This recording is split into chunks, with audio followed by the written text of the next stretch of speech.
Hello, welcome to the NFL Weekly Report, Week 11. But before I get into any of the top stories of this week, here are my top 5 offensive and defensive plays of the week.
During the Houston Texans game on Sunday, J.J. Watt caught a touchdown pass, which is pretty cool, I guess.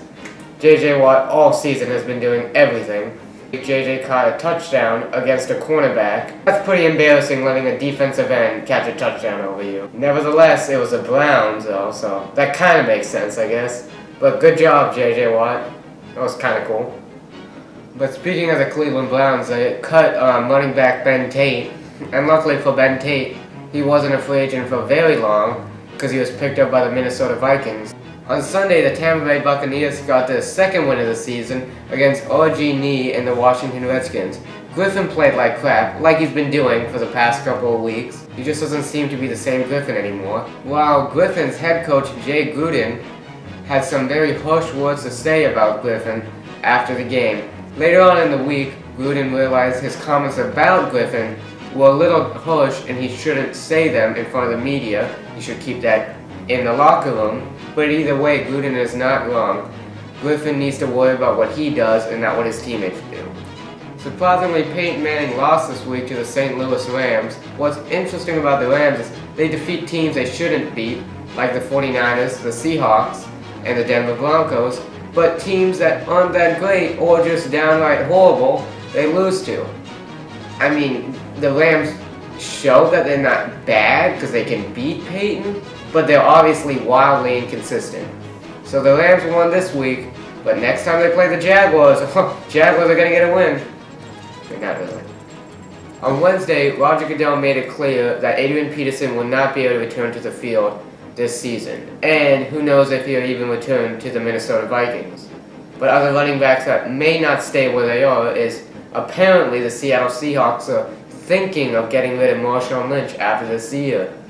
It's kind of interesting. A month back or so, they released Percy Harvin, who wasn't the best player, but he was pretty good for their offense.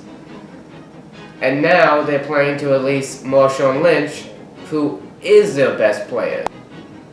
Well, because it's November and it's cold out pretty much everywhere except for Florida, the Ralph Wilson Stadium in Buffalo, New York has so much snow that the Buffalo Bills and New York Jets game could be moved back to Monday or even Tuesday if they do not clear the stadium by 1 o'clock on Sunday.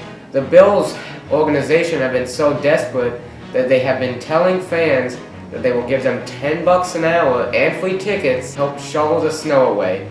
$10 an hour and free tickets? I know it's cold as a mother over there, but I mean, free tickets and $10 an hour? Hell, I'd do that. Hopefully the Jets game won't be postponed, and I would love to see the Jets play in the snow, just like the Lions did last year. Even if we lost, that'd be so fun to watch snow flying around. And finally, on Monday Night Football, the Pittsburgh Steelers won. They did win, but they almost lost to the Tennessee Titans. So something's going on in Pittsburgh because the Steelers lost to the Tampa Bay Buccaneers weeks ago, and last week to the New York Jets. Two teams that aren't that great, and they almost lost to a team that is trash. Not as bad as the Jags though, they're super trash, but trash nonetheless. Well, I'm a Jets fan, signing off. Remember to like this video and subscribe.